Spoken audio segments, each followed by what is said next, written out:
মোহাম্মদ ইয়াসিন আরাফাত, আপনারা বৈঠক করেছিলেন, ঐকমত্য কমিশনের বৈঠকটি বয়কট করেছিলেন, তারপরে প্রধান উপদেষ্টা আপনাদেরকে ফোন দিয়েছে, তো আপনারা আবার পরে বৈঠকে জয়েন করেছেন। তারপরে আপনারা জয়েন করার পর কয়েকটি দল থেকে অভিযোগ করা হচ্ছে যে আপনাদেরকে বেশ প্রাধান্য দেওয়া হচ্ছে এখন বৈঠকে। বিষয়টা কি এমন যে গোসা করলে খুব ইম্পর্টেন্স পাওয়া যায় পরবর্তীতে? আপনাদের লাভই হয়েছে?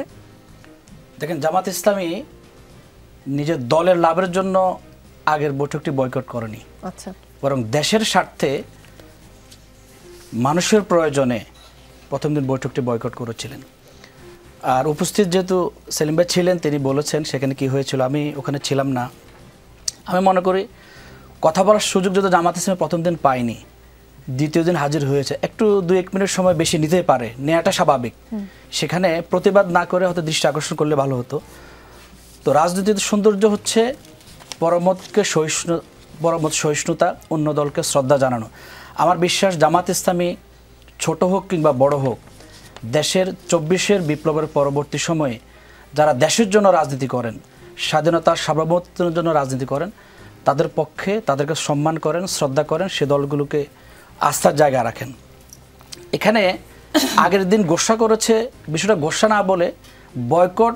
বাংলাদেশের সংসদে আমরা দেখি, যদি স্পিকার সুযোগ ঠিকমতো না দেন, 1 ঘন্টার জন্য ওয়াকআউট করার নিয়ম বিভিন্ন সময় দেখি, বা আজকে ওয়াকআউট করেছেন, আগামীকাল সেখানে সংসদে আবার যোগদান করতে দেখি।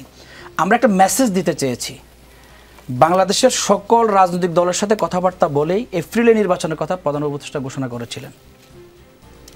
লন্ডনের বৈঠককে কিন্তু জামাত ইসলামী সাধুবাদ জানিয়েছে। এখনও পর্যন্ত জামাত ইসলামী ওই স্ট্যান্ডের উপর আছে যে আমরা বৈঠক নিয়ে কথা বলিনি, কিন্তু সেখানে নীতি নির্ধারণের পর্যায়ে যেটা ফেব্রুয়ারির কথা বলা হচ্ছে, এটা দেশে এসে, তিনি তো 2 দিন পরে চলে আসছেন, দেশে এসে আরও অন্যান্য রাজনৈতিক দলের সাথে কথাবার্তা বলে যদি ঘোষণা দিতে পারতেন, তাহলে এখানে বয়কট গোসা কিংবা বিষয়টা আসতো না। আমরা মনে করছি, দেশের মানুষও মনে করছে, একটি দলের সাথে তথা বিএনপির সাথে কথা বলেই সেখানে ঘোষণা দিয়ে দেওয়া, এটা বিএনপির প্রতি এক্সট্রা অনুরাগ প্রকাশ করে। এবং তাদেরকে সন্তুষ্ট করতে গিয়ে তিনি করেছেন কিনা এটা তিনি ভালো জানেন। তো ফোনে জামাত ইসলাম আমাদের সাথে কথা বলেছেন, ভবিষ্যতে এই বিষয়গুলো হবে না, বা সকল দলকে সমান দৃষ্টিকোণ থেকে দেখা হবে, দেশের স্বার্থে দেশের সিদ্ধান্ত দেশে নেওয়া হবে, এই বিষয়গুলো সামনে আসার পরেই জামাত ইসলাম আবার বৈঠকে যোগ দিয়েছে। জি, আপনারা বলছেন যে দেশের সিদ্ধান্ত দেশে নিলে ভালো হতো, বা একটি দলের সাথে আলোচনা করে আসলে সিদ্ধান্ত নিতে পারে কিনা। আপনাদেরকে ইঙ্গিত করে বিএনপি মহাসচিব মির্জা ফখরুল ইসলাম আলমগীর বলেছেন, রাষ্ট্রনায়ক জনগণের শান্তির কথা চিন্তা করে কোনো বিভাজনে না গিয়ে, কোনো সংঘর্ষে না গিয়ে, এই 2 নেতা মানে প্রধান উপদেষ্টা অধ্যাপক মোহাম্মদ ইউনূস এবং তারেক রহমান আমাদের একটা শান্তিপূর্ণ নির্বাচনের সুযোগ করে দিয়েছেন। এটা অনেকের পছন্দ হয় নাই, কারণ নির্বাচন হলেই তাদের বিপদটা কেমন, যে এখন নির্বাচনের আগে জামাত ইসলামের এক ধরনের দাম আছে, হয়তো নির্বাচন হলে সেই দামটা আর থাকবে না। প্রধান উপদেষ্টা লন্ডন সফরের আগে বিএনপির সাথে সরকারের এক ধরনের টানাপোড়েন প্রায় প্রকাশ্য ছিল, সেটা কিন্তু লন্ডন বৈঠকের পর কমে গিয়েছে। সকলে মিলে যখন এক ধরনের ঐক্যমতের চেষ্টা চালাচ্ছে, সেইখানে সরকারের প্রতি বিএনপির অবিশ্বাস বা বিএনপির প্রতি সরকারের অবিশ্বাস দূর হয়েছে লন্ডন বৈঠকের পর, দৃশ্যত তাই মনে হচ্ছে। এটাকে ইতিবাচক হিসেবে না দেখে জামায়াত বৈঠক বয়কট করেছে, সেইটা একটা সিগন্যাল ছিল, এবং জামায়াত ইসলামী এখন বলছে যে একটা দলের সাথে আলোচনা করেই ফেব্রুয়ারিতে নির্বাচনের ঘোষণা দেওয়া হলো কিনা। ফেব্রুয়ারিতে নির্বাচনের কথা তো আপনাদের আমিরও বলেছিলেন। হ্যাঁ, তো এখন সকলে মিলে যদি শান্তিপূর্ণ একটা পরিবেশ তৈরি করতে চাই, সেখানে আপনাদের আপত্তির জায়গাটা কোথায়? আমাদের আপত্তি সেখানে না, আমরা তো আমাদের আপত্তিটা ক্লিয়ার করেছি। বিবৃতিতে জামাত বলেছে, সংবাদ সম্মেলনে জামাত বিষয়টা ক্লিয়ার করেছে।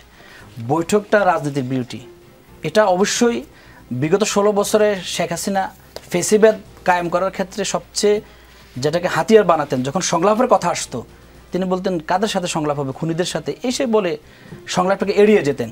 সংলাপ রাজনীতির সৌন্দর্য, সেই সৌন্দর্যটা রক্ষা করতে গিয়ে দেশের বিভিন্ন রাজনৈতিক দলকে বিব্রত করা হয়েছে যৌথ বিবৃতি।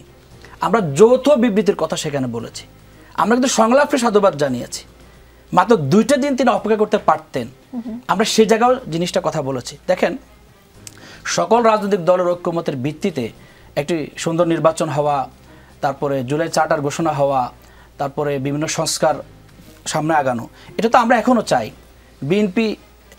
বিএনপি ডিসেম্বরের নির্বাচনে যে দাবি তারা তুলেছিল সেখান থেকে ফেব্রুয়ারিতে এসেছে, এটাকে আমরা সাধুবাদ জানাই। যেখানে বিএনপির নেতারা বলেছেন ডিসেম্বরের নির্বাচন না হলে বাংলাদেশে আর কখনো নির্বাচন হবে না, আমি তো বিশ্বাস করি এই ধারা থেকে তারা ফিরে আসছেন, ফেব্রুয়ারিকে মেনে নিয়েছেন, এটা তারা সাধুবাদ পাওয়ার যোগ্য। আমরা কিন্তু বিএনপির সমালোচনা আমরা করিনি, আমরা করেছি রাষ্ট্রের পলিসি, রাষ্ট্রের পদ্ধতিগত জায়গা থেকে। আজকে আপনি লন্ডনে গিয়ে একটা ঘোষণা দিলেন, আগামীকাল আমেরিকায় গিয়ে আরেকজনকে সন্তুষ্ট করার জন্য আপনি ঘোষণা দিতে পারেন, আমেরিকায় গিয়েও থাকে নাকি? এটা তো হতে পারে না, কথার কথা বলছি। এই জন্য রাষ্ট্রের পদ্ধতি, সিস্টেম, নীতিগুলো আগে যেরকম সকল দলের সাথে কথাবার্তা বলে হয়েছিল, 2টা দিন অপেক্ষা করে দেশে এসে তিনি করতে পারতেন। আমরা সে জায়গায় প্রতিবাদ জানিয়েছি, এটা একটা দৃষ্টান্ত স্থাপনের জন্য। জি।